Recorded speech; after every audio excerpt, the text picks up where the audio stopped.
Di sini saya akan menjelaskan tentang pengertian intervensi menurut para ahli, dan macam-macam intervensi. Yang pertama yaitu pengertian intervensi. Arti intervensi kesehatan adalah suatu tindakan logis yang dilakukan untuk kepentingan pasien. Misalnya kolaborasi antara dokter dan perawat guna memberikan perawatan terbaik bagi pasien.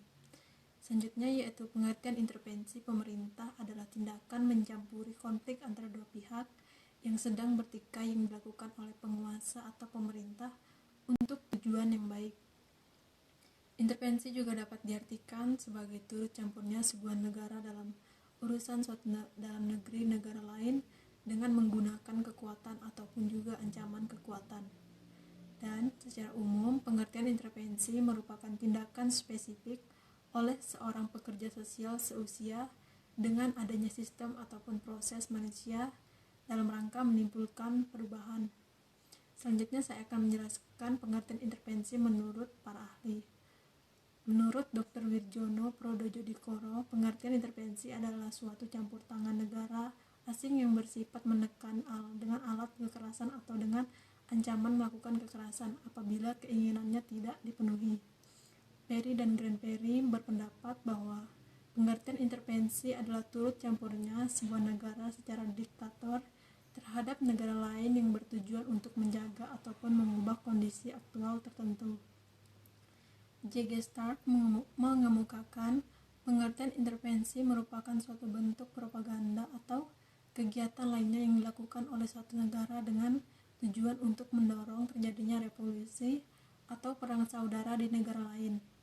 Oppenheimer Otterbeck menyatakan pengertian intervensi merupakan campur tangan sebuah negara secara diktator mengenai urusan negara-negara lain dengan maksud untuk memelihara atau merubah suatu situasi, keadaan, atau barang pada negara tersebut. Sedangkan dalam buku Black Law Dictionary, pengertian intervensi ialah ikut campur tangannya suatu negara terhadap urusan negara lain dengan memanfaatkan kekuatan ataupun ancaman yang dimilikinya. Dan terakhir saya akan menjelaskan tentang macam-macam intervensi. Yang pertama yaitu intervensi hukum, yaitu campur tangan pihak ketiga dalam suatu perkara atau hukum perdata yang sedang berlangsung di antara pihak penggugat dan tergugat. Yang kedua yaitu intervensi pemerintahan, yaitu upaya dan tindakan menekan pihak tertentu yang dilancarkan pemerintah dalam suatu rancangan kerja dengan tujuan mencapai suatu hal yang lebih baik lagi. Yang ketiga yaitu intervensi kesehatan, yaitu tindakan rasional yang dilakukan demi kepentingan pasien atas dasar keputusan dokter atau perawat atau intervensi kolaboratif antar keduanya. Yang keempat yaitu intervensi keperawatan, tindakan campur tangan dokter atau perawat yang dibuat untuk membantu pasien beralih ke tahapan kesehatan atau kesembuhan total.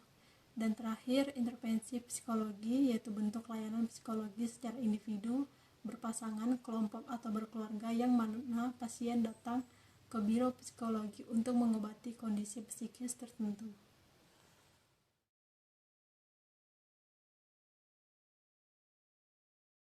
Definisi sistem menurut Ludwig von Bertalanffy, penggagas General System Theory, menyatakan, system is an entity that maintains its existence through the mutual interaction of its part to achieve. Secara bebas dapat diartikan sistem adalah suatu entitas yang berusaha menjaga keberadaannya dengan melakukan hubungan yang menguntungkan dengan elemen-elemennya untuk mencapai tujuan. Bertalanffy mendefinisikan sistem dengan berfokus pada entitas, yaitu suatu objek atau benda, hidup atau mati, eksistensi, dan tujuan. Materi selanjutnya yaitu jenis sistem. Terdapat dua jenis sistem yang ada di dunia ini, yaitu sistem manusia man system dan sistem buatan manusia made man system. Sistem manusia terdiri dari subsistem-subsistem yang membentuk manusia dan menyebabkan manusia dapat berinteraksi dengan sistem manusia lainnya. Sistem juga terbagi atas sistem yang terbuka, open system, dan sistem yang tertutup, closed system. Sistem tertutup ditandai dengan tidak adanya interaksi elemen-elemen sistem dengan lingkungan luar. Hampir seluruh sistem buatan manusia dapat bersifat tertutup, tergantung pada desain yang ditentukan oleh pembuatnya.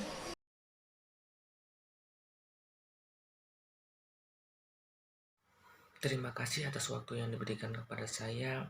Di sini saya akan menjelaskan teori sistem. Einstein dan Kevin 2015 dalam bukunya yang berjudul Systematic Thinking Fundamentals for Understanding Problem and Math mendefinisikan teori sistem sebagai berikut. Teori sistem adalah sekumpulan pernyataan yang berfungsi membantu pemahaman tentang sistem sehingga dapat meningkatkan penjelasan dan pemahaman bagi praktis di bidang sistem. Kedua, mentalist model. Menurut Peter Sain, mentalist model adalah asumsi-asumsi atau generalisasi paradigma yang terdapat dalam pikiran kita sehingga mempengaruhi bagaimana kita memahami, bersikap, dan bertindak terhadap dunia sekitar. Jadi, seorang pemimpin akan bertindak atau mengambil keputusan dalam organisasi sangat dipengaruhi oleh asumsi-asumsi yang dimilikinya. Biasanya asumsi berasal dari pengalaman-pengalaman yang pernah dilaluinya. Pengalaman berbentuk pengetahuan-pengetahuan yang akan menuntun dia dalam bertindak. Terima kasih, kembalikan kepada moderator.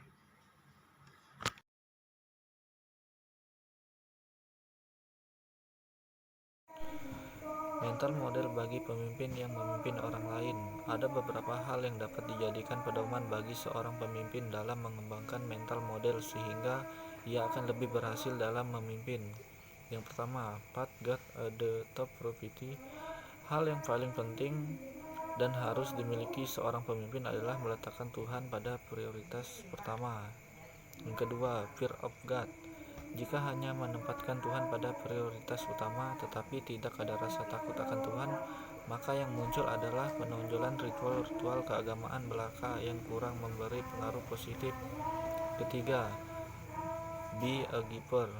Mental model terkait dengan giving prinsip sangat perlu dikembangkan karena memberi merupakan kebutuhan manusia yang paling mendasar dan bahwa dengan memberi orang akan merasa memiliki arti lebih hidup.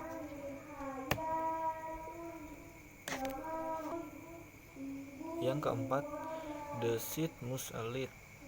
Hal ini diibaratkan seorang petani yang ingin menuai padi. Ia harus menabur benih padi terlebih dahulu. Apa yang diinginkan pemimpin haruslah ditabur terlebih dahulu sebagai benih. Jika pemimpin menginginkan kerjasama yang baik, maka ia harus menaburkan kerjasama yang baik dengan bawahan terlebih dahulu. Yang kelima, unbelief leads to. Ketidakpercayaan pada membawa seorang pada ketidakpatuhan. Jika seorang pemimpin tidak percaya, maka hal ini akan membawa ketidakpatuhan di kalangan anak buah atau orang lain.